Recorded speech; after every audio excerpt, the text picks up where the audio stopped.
jaya pi kumni pi pha siti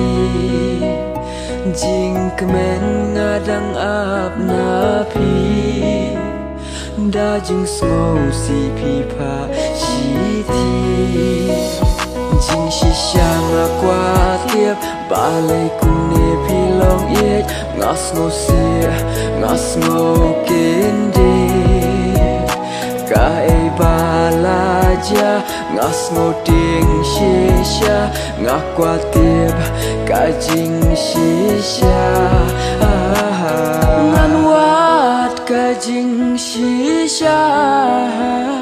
jing e jongi kanom kela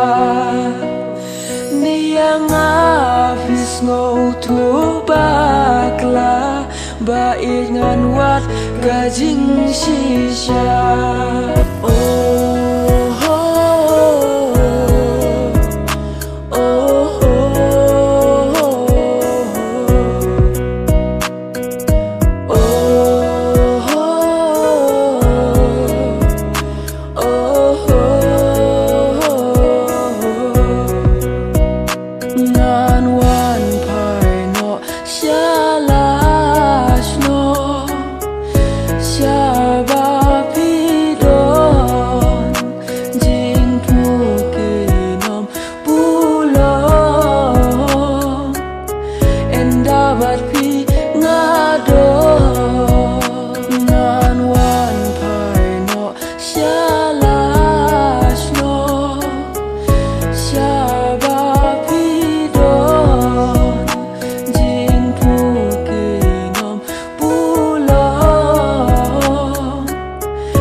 jing smola la ja sha e jing bishni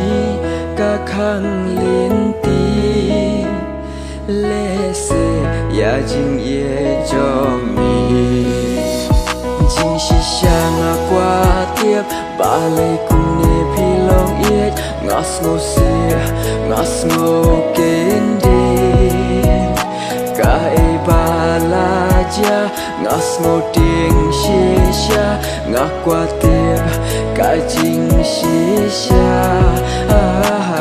ngan wat ka jing shisha jing e jongi kanom kela niang afis ngau tu bakla ba ingan wat ka jing shisha ngan wan pai no shalash no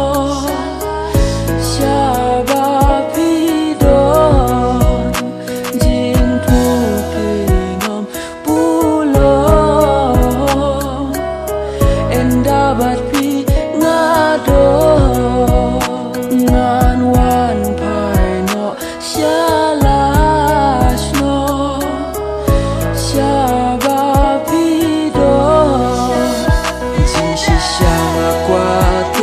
balai kum ne pi long yet ngas ngo sia ngas ngo kende ka e balaja ngas ngo ting shisha nga kwa tiep ka jing shisha ngan wat ka jing shisha jing e jongi kanom